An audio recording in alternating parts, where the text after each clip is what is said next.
Hey, Lord of the Rings fans. Roman Aeslo's back. Today I got some. Father's Day was last weekend, and I got this pretty cool shirt saying one dad to rule them all, which is pretty true. I do rule my kids, but my wife rules me. So for Father's Day, I got to go to Game Chamber in London, Ontario, and I was pleased to find that they have a box set of a Gondorian Tower for the Lord of the Rings strategy battle game. I was looking for this online, they're sold out, temporary out of stock. So I was quite pleased to find one of these ones. I paid its regular price $80 online. I paid $75.86 plus the taxes. So I got $5 off the price. If I was a member of the Game Chamber, which I should become, I don't go there enough though, it would be like $68. See the prices here. But anyway, let's open this thing up and see what we got. All right, back on the table, looking at the box set. It looks pretty cool from this angle. Look inside, you get a tower. You can either make this as a ruined tower or as a alternative tower option where we make it that is not ruined. I would like to get two of these, make one a ruin, make one not a ruin.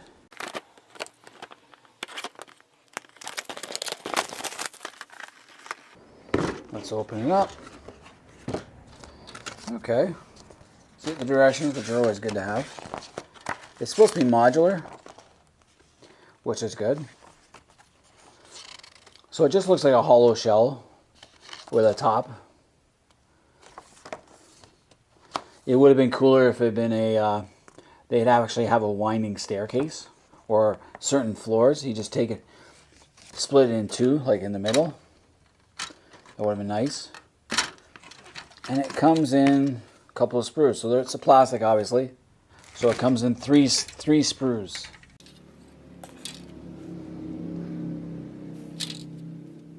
So three sprues on a triangle. It's a triangle shape, really, going around a circular platform, the floor platform. So just from the looks of it, it would have been nice if they'd put a central staircase going up with other floors. But then they'd have to make it a little bigger and it'd be a little more pricey, I think, to do so.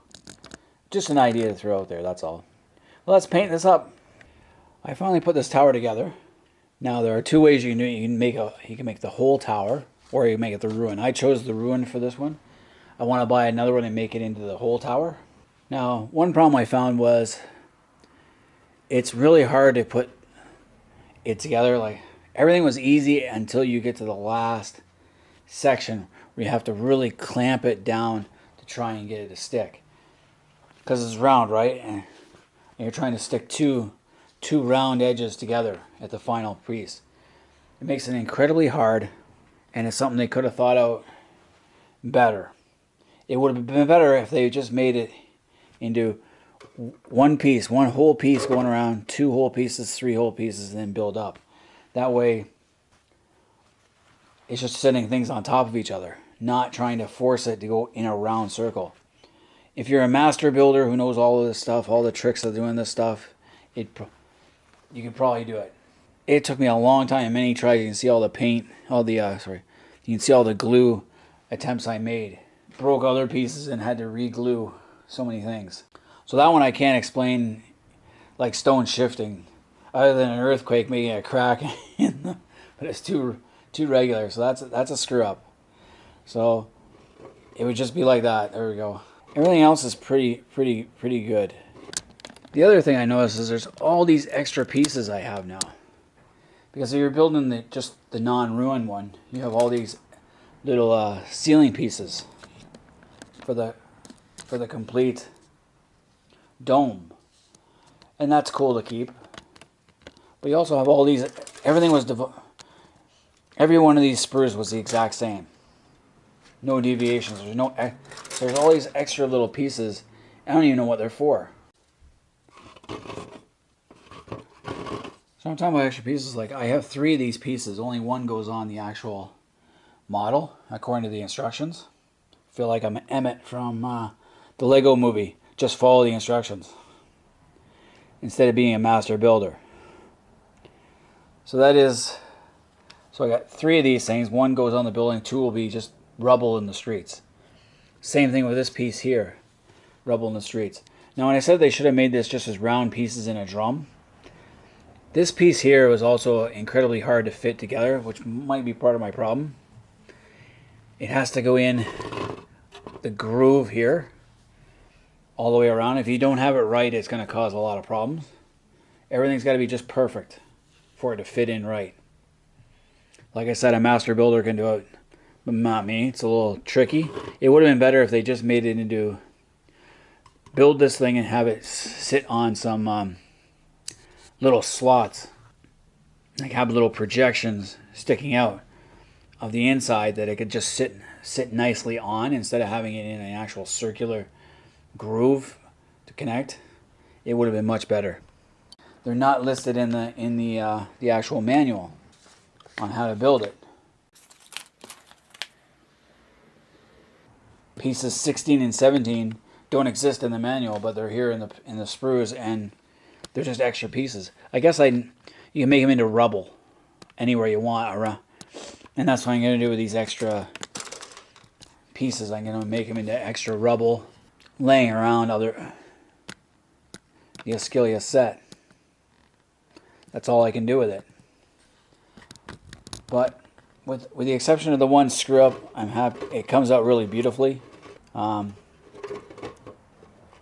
could force that like that, but it's hard.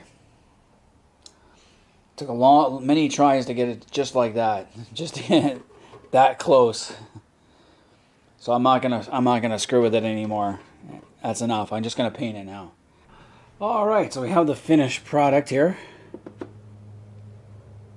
Got it all painted up. I painted it just like the ruins of Ascilia I did last time, except for I put too much green at the bottom of this thing to give it that algae effect,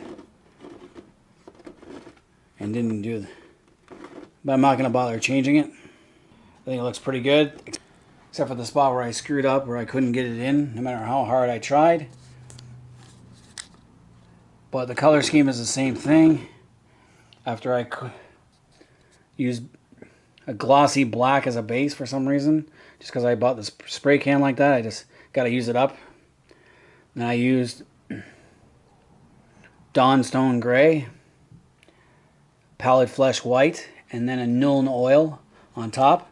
And on the bottom it was a little bit of a green. For the tiles, I just used Fenrir Gray and then with a blue wash. I like the tiles. I actually do like the tiles. On the interior, use Shabby Bone with Rathbone, and then with the green to give it that more of a water algae look. So quite impressed with how this looks, other than the one screw up. So for a Battle of Ascilia campaign, the watchtower looks great.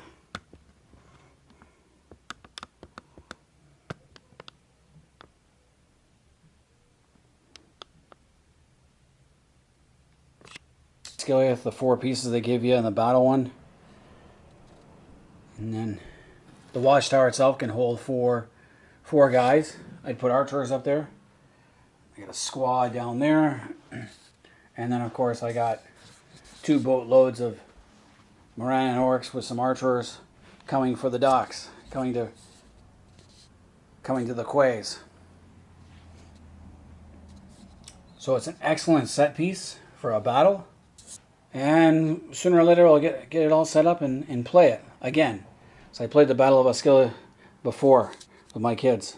But anyway, that's the watchtower, a Gondorian watchtower. I'm going to buy another one of these and complete it, like make it not a ruin. Because putting the full dome with that color scheme would be great. I think it'll look excellent. And then try and correct the mistakes I made.